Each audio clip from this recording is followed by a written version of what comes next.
Hey guys, welcome back to my channel, the Succulent Greenhouse. In today's video, I'm just redoing this arrangement. I'm not going to disturb this plant. I think it's doing really well. I just took off what was here, which was the money plant. For some reason, I always struggle with that plant. I don't know if it would do better indoors. And what else? It had string of bananas as well, so it didn't do good because it was, I don't know, I didn't water it. String of bananas likes more water, I feel, than the rest of the plants. A lot of these type of plants, they prefer more water and they look nicer. So, and I also wanted to show you some gifts that I got, some plants that I got for my husband. Got this beautiful arrangement. I really wanted it because of the ghost plant, the mini one. And I love the sticks on fires, how they look. They're so beautiful. And then this, I don't know if it's a curly echeveria or not. And then this one, what is that one? Like a pachiphytum something? I don't remember, guys. And also, someone told me that this is not a Cornelius, that it is a royal flush. You guys let me know on that. I think so after doing some research on YouTube. On Google. I think it is a royal flush. And then this one is a Graptopetalum peach. I've never had it before. So I finally got it. I saw it many times, but I just wouldn't get it, and I finally got it. And then this one, which is called Blue Pachiveria Blue Quartz, and which also came in that arrangement. And I think someone told me that this was like a dwarf devil's backbone, the one in the middle. Someone gave me the name for that one. They also gave me the name for that one, but I don't recall what it was.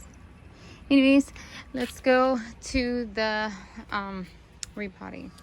Okay guys, I have decided to put in here this beautiful ghost plant. How big it is already.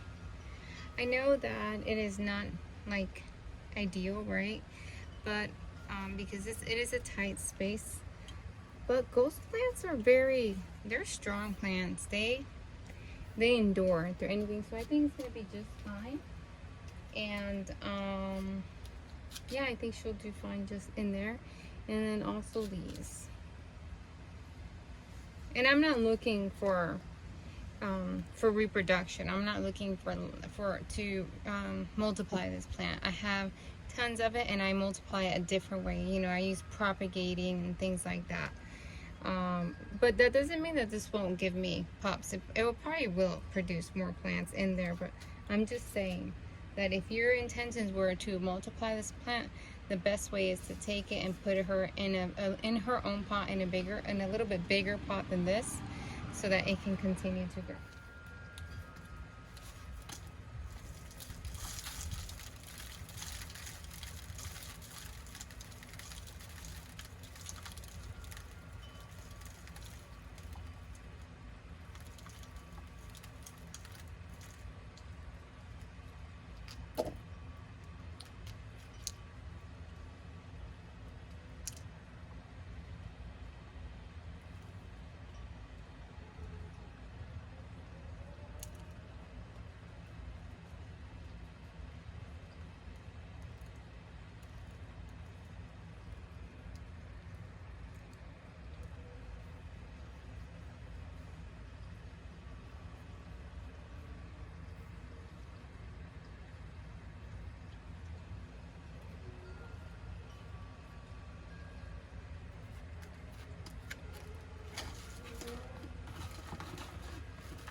Well guys, I'm done. I think it looks really nice.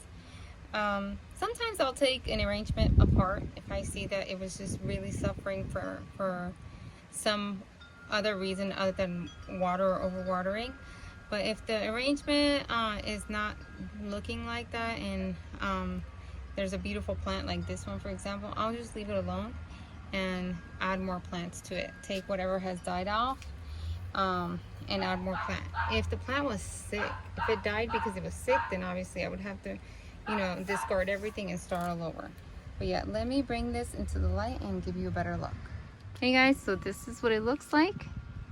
Super cute. You can go ahead and elevate this by putting it in another pot, or if the plant has been trailing and it's about to touch the surface, then you can just go ahead and trim it like I just did right here. I trimmed this one from here because, well, it has 1, 2, 3, it has other ones that are coming out, and it's going to give them a good chance to grow.